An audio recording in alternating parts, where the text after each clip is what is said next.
Salam, selamat pagi Bapak Ibu, saudara-saudari kasih Tuhan. Kita jumpa kembali pada hari Rabu tanggal 21 September 2022 dalam renungan harta sepanjang masa yang merupakan rangkaian khotbah hamba Tuhan almarhum Bapak Pendeta Dr. Yakub Nahuai MA yang berisi 365 inspirasi yang akan membantu kita menemukan rahasia kehidupan dalam hari-hari hidup yang kita jalani. Untuk itu mari kita berdoa. Tuhan, hanya oleh karena kasih-Mu kami boleh lagi berada di dalam hadirat kekudusan-Mu, bersaat teduh bersekutu dengan Tuhan. Dan oleh karena pertolongan kuasa Roh Kudus-Mu, kami boleh diingatkan lagi untuk tetap menikmati segala berkat jasmani maupun rohani yang Tuhan limpahkan setiap pagi. Karena itu mohon urapan Roh Kudus bagi kami dan juga tempat dimanapun kami berada, sehingga tidak ada satu kuasa pun dari yang jahat yang dapat mengambil firman Tuhan daripada kami. Di dalam nama Tuhan Yesus, kami siap mendengarkan dan merenungkan firman-Mu. Amin. Firman Tuhan bagi kita di pagi hari ini terambil dari 2 Timotius 3 ayat 16 yang menyatakan segala tulisan yang diilhamkan Allah memang bermanfaat untuk mengajar, untuk menyatakan kesalahan, untuk memperbaiki kelakuan, dan untuk mendidik orang dalam kebenaran. Harga dari Alkitab. Itulah judul renungannya bagi kita di pagi dan di sepanjang hari ini. Harga dari sebuah Alkitab yang dijual di toko buku hanyalah beberapa ribu atau beberapa puluh ribu, kalau sekarang mungkin ratusan ribu rupiah, tergantung kualitas kertasnya. Tetapi bukan itu yang menjadi pokok renungan kita sekarang. Harga dan nilai Alkitab ada pada isinya dan kuasanya yang terukir di hati orang percaya dan diucapkan dengan hati yang percaya. Jadi terukir dalam hati orang percaya, diucapkan dengan percaya. Kuasa dari Alkitab tetap selamanya, karena tidak pernah berubah dari dulu, sekarang, bahkan sampai selama-lamanya. Karena langit dan bumi akan lenyap, tetapi firman Tuhan tinggal tetap. Lukas 16 ayatnya yang ke-17. Alkitab telah membuktikan eksistensinya. Situasi dunia dan segala yang terjadi di dalamnya jauh sebelum telah dinubuatkan Alkitab. Jadi sekali lagi, Alkitab telah membuktikan eksistensinya situasi dunia dan segala yang terjadi dalam dan jauh sebelumnya telah dinubuatkan Alkitab. Isinya begitu cocok dengan segala situasi yang dihadapi manusia. Membuat Alkitab menjadi bukti, menjadi buku hari kemarin, hari ini, dan hari yang akan datang. Ya. Jadi sekali lagi sama dengan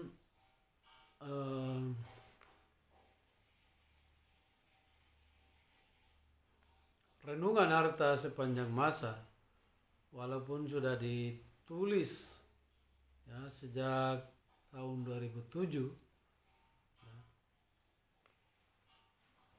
tetap relevan sampai saat ini.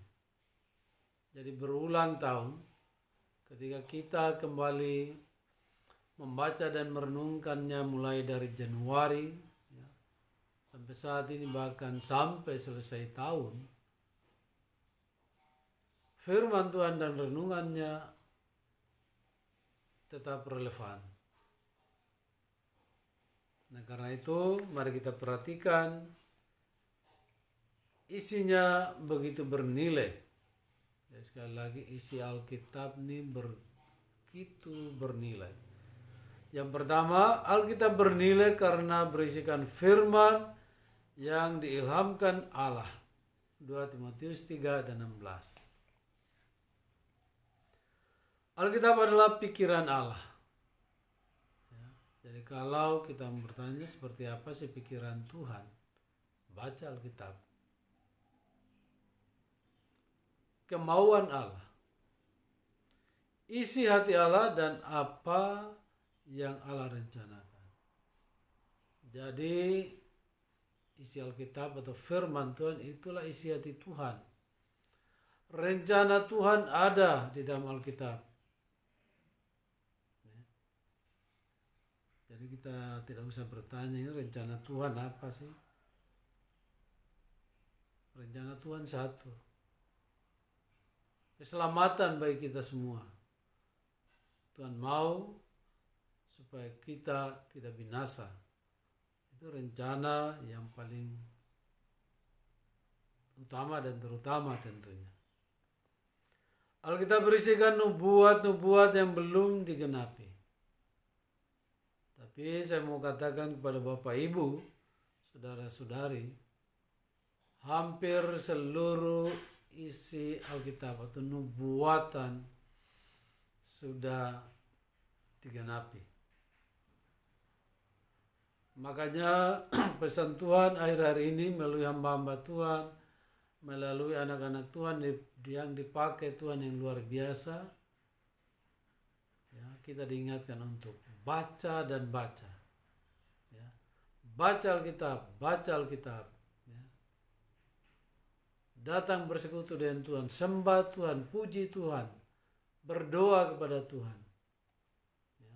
Baca Alkitab. Kenapa? Karena satu waktu, dan waktunya sudah sangat dekat, Alkitab akan diambil, diangkat. Ya.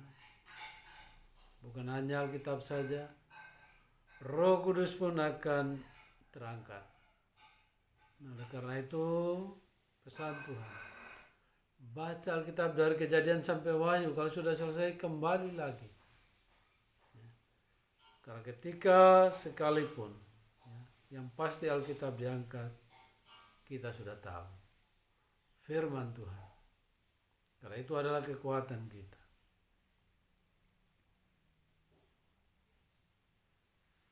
Dan Rasul Petrus mengatakan bahwa semua nubuat tidak berasal dari kehendak manusia, tetapi atas dorongan Roh Kudus.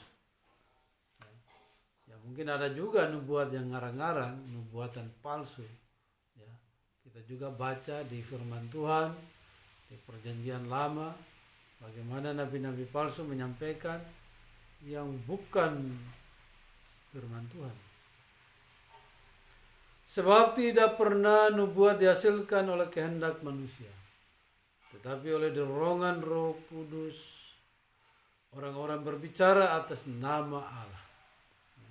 2 Petrus 1 ayat 21. Tetapi pada akhir-akhir ini juga kita diingatkan, ya, ada banyak orang yang akan datang dan memakai nama Tuhan. Makanya di firman lain mengatakan kita harus uji setiap roh. Bagaimana caranya? Ya, kita mohon pertolongan kuasa Roh Kudus. Kita tidak bisa mengujinya dengan pikiran kita, dengan roh yang ada pada kita. Roh kita maksudnya, kecuali Roh Kudus. Yang kedua, Alkitab bernilai karena sanggup mengubah hati manusia. 2 Timotius 3 ayat 15. Alkitab dapat mengubah pembunuh jadi pendeta. Ya, perusak menjadi pendeta. Pemfitnah, penghina menjadi pendeta, menjadi anak-anak Tuhan, menjadi penginjil. Bahkan dengan luar biasa mereka menyaksikan Tuhan. Silakan Bapak Ibu saksikan bagaimana MKC, ya, menyampaikan kebenaran firman Tuhan sampai dia dilaporkan saat ini di penjara. Ya.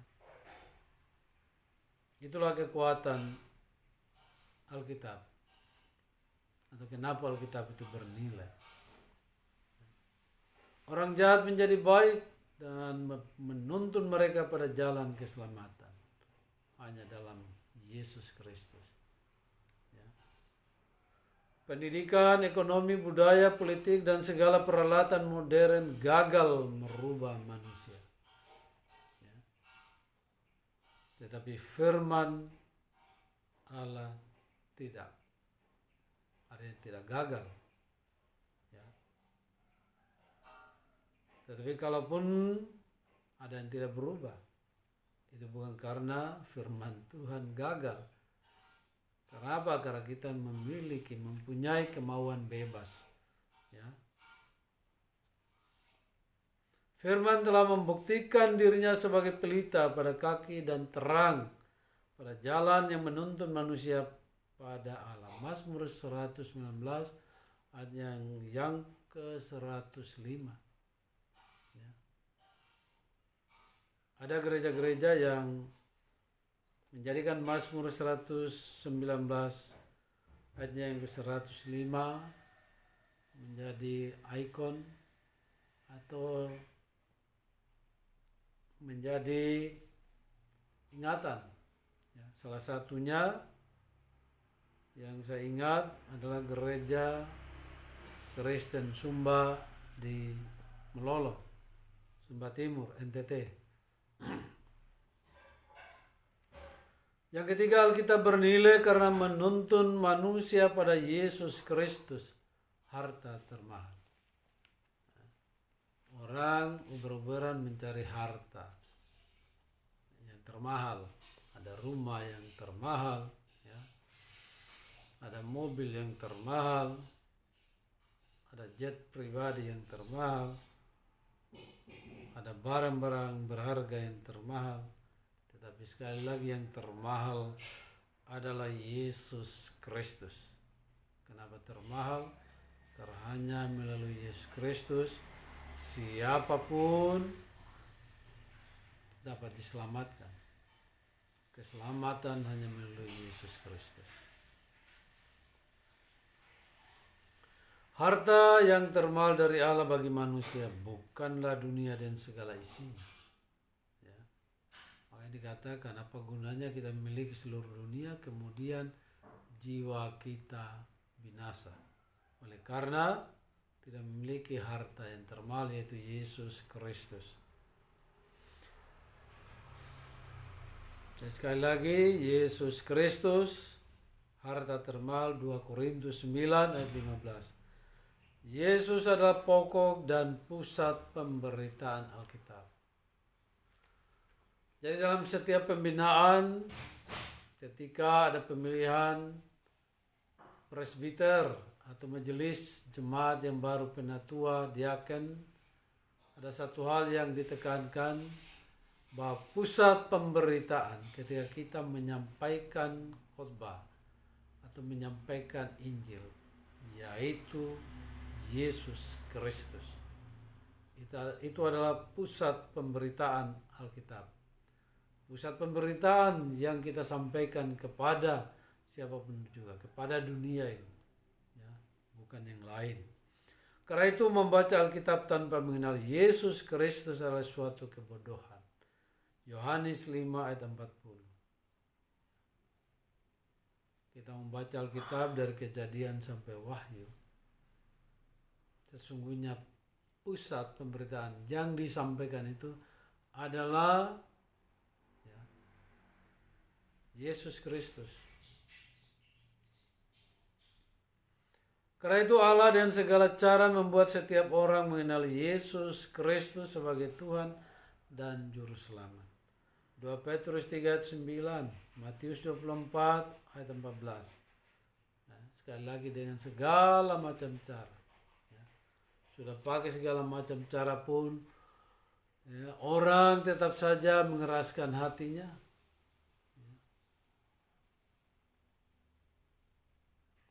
Kenapa? Sekali lagi, Tuhan tidak pernah memaksa kita. Sejak Adam dan Hawa diciptakan, Tuhan sudah memberikan pilihan bebas kepada mereka, ya, dengan perintah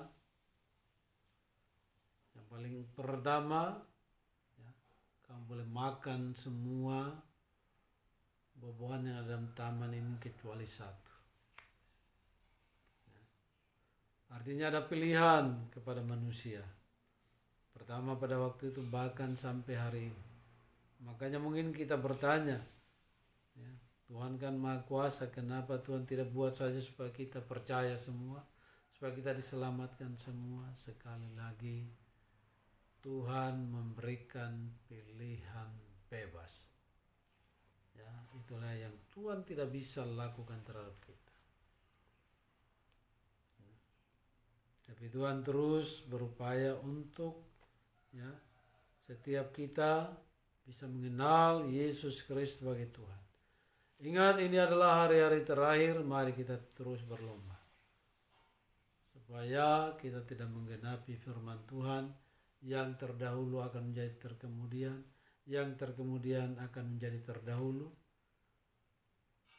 Tapi mari kita mengatakan, yang terdahulu akan tetap bersama-sama dengan mereka yang terkemudian. Dan bukti nyata saat ini. Ya. Justru saudara-saudara kita yang baru mengenal Tuhan Yesus, mereka yang menggebu-gebu untuk menyampaikan Injil Kerajaan Surga, bertobat, ya, terima Tuhan Yesus Kristus sebagai Juru Selamat pribadi, maka siapapun kita menerimanya pasti diselamatkan. Yang keempat, Alkitab bernilai karena mengoreksi kehidupan. 2 Timotius 3 dan 16. Setiap orang percaya bertumbuh menjadi dewasa. Dalam pertumbuhan menjadi dewasa, mereka perlu diajar dan dikoreksi. Dewasa dalam hal ini bukan berarti kita itu sudah berumur, dewasa, mungkin umur tua, 30, 40, 50, dan seterusnya. Bukan itu dewasa. Sejak kita menerimanya sebagai Tuhan dan Juru Selamat, kita terus bertumbuh di dalam pengenalan akan Tuhan, di dalam, ya, pertumbuhan rohani. Semakin mengenal Tuhan, semakin kuat, semakin, ya, tidak tergoncangkan, tidak tergoyahkan dengan situasi apapun juga. Apalagi bagi mereka yang memiliki profesi pekerjaan di instansi pemerintahan, ya. Jangan tergoncang dengan pangkat, jangan tergoncang dengan jabatan, jangan tergoncang dengan harta benda. Pasti akan jatuh tergelincir. Banyak contoh sampai saat ini. Tidak masalah tidak memiliki apa-apa, ya, selama menjabat, selama memiliki pangkat dan jabatan, ya, tidak masalah tidak memiliki apa-apa, asalkan, ya, kita terus bertumbuh di dalam iman kepada Tuhan. pasti terhindar dari hal-hal yang tidak dikehendaki Tuhan. Misalnya, ya, firman Tuhan mengatakan bagi mereka yang bekerja di mana saja, swasta, pemerintah, cukupkanlah dirimu dengan apa yang ada padamu, ulangi, dan gaji yang kamu terima. Ya. Jangan memeras, jangan menerima suap. Ya. Tapi kalau berbicara saat ini, sepertinya orang pasti tertawa. Ya, karena katanya, ya itu sudah situasinya, sudah waktunya, sudah masanya. Orang gila saja yang tidak mau melakukan itu.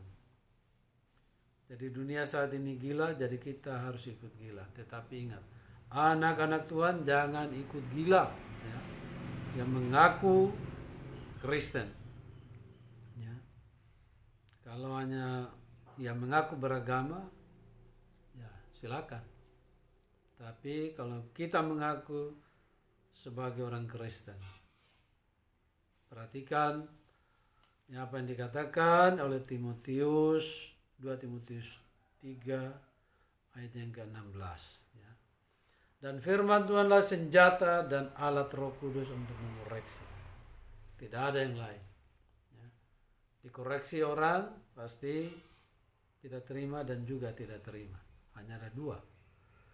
Yang kelima, Alkitab itu bernilai karena memiliki kuasa yang menghidupkan. 2 Timotius 3 ayat 15. Kuasa firman Tuhan yang menghidupkan karena menuntun seseorang kepada keselamatan. Yohanes 6 ayat 63, Ibrani 4 ayat 12. Jadi sekali lagi, Alkitab bernilai karena memiliki kuasa yang menghidupkan. Ya, karena dia menuntun orang kepada keselamatan. Jadi yang maksud dengan menghidupkan itu ya keselamatan, kehidupan yang kekal, ya, kehidupan bersama Tuhan Yesus di sorga pada akhirnya. Yang keenam, yang terakhir, Alkitab bernilai karena meminta tindakan yang terus menerus. 2 Timotius 3:17. Dasar daripada iman adalah firman Allah. Ya. Dasar iman kita adalah firman Allah. Namun iman tanpa tindakan dan perbuatan adalah tindakan yang mati. Ya. Yakobus 2:17. Iman tanpa perbuatan. Ya. Atau perbuatan tanpa iman pun sama saja. Kedua-duanya mati. Tidak ada gunanya. Jadi iman harus ada perbuatan. Perbuatan harus berdasarkan iman. Itu iman kepada Yesus Kristus. Kita dianjurkan menjadi pelaku-pelaku firman Tuhan. Yakobus 1 ayat 22. Ya. Semua orang bisa mendengar firman. Ya, belajar dari perumpamaan penabur. Ya. Sekali lagi, belajar dari perumpamaan penabur. Ya. Ketika benih ditaburkan, ada yang jatuh di jalan, jatuh di batu-batu, jatuh di belukar, jatuh di tanah yang subur. Nah, kita ada di mana? Ya. Benih itu jatuh di tanah hati kita yang mana? Di jalan, firman Tuhan, dengar, diambil iblis. Ya. Di batu-batu, dengar, hanya sebentar, tidak berakar. Jatuh di belukar, di semak. Ya. Karena kekhawatiran dunia. Ya, apalagi saat ini karena kekayaan, karena macam-macam, akhirnya khawatir, meninggalkan Tuhan. Tetapi kalau benih firman Tuhan jatuh di hati kita yang subur, maka kita akan bertumbuh dan berbuah. Bisa 30, 60, bahkan 100 kali lipat. Ya. Nilainya Alkitab tidak ada pada sampulnya, ya, tetapi pada isinya yang kita lakukan dalam hidup ini. Jadi nilai Alkitab bukan di sampulnya yang kita baca Alkitab, tetapi isinya. Sekali lagi, isinya yang harus kita lakukan. Jadi silakan Bapak Ibu kembali ya, memperhatikan ya, kenapa isi Alkitab itu bernilai. Yang pertama, karena dia berisikan firman yang diilhamkan Allah. Yang kedua, sanggup mengubah hati manusia. Yang ketiga, menuntun manusia pada Yesus Kristus sebagai harta yang mahal. Yang keempat, karena mengoreksi kehidupan kita. Yang kelima, karena memiliki kuasa yang menghidupkan. Dan yang keenam, terakhir, karena meminta tindakan yang terus-menerus. Ya. Demikian firman Tuhan dan renungannya bagi kita di pagi bahkan di sepanjang hari ini. Sekali lagi, jangan lupa baca Alkitab. Pagi, siang, malam, ya, tengah malam, hampir pagi. Ketika kita bangun, kita ingat baca Alkitab. Karena sebentar lagi, sesaat lagi, waktunya sudah sangat dekat. Alkitab, firman Tuhan akan diangkat. Kalau firman Tuhan diangkat, terus kita mau cari di mana? Mau cari ke gereja-gereja sudah tidak ada. Mau cari di hamba Tuhan tidak ada. Ketika kita cari Alkitab, firman Tuhan ada di dalam hati kita. Makanya dikatakan baca. Dari Kejadian sampai Wahyu, setelah selesai baca lagi. Dan memang itu butuh perjuangan. Ya, karena pasti banyak gangguan. Tuhan Yesus memberkati kita. Amin.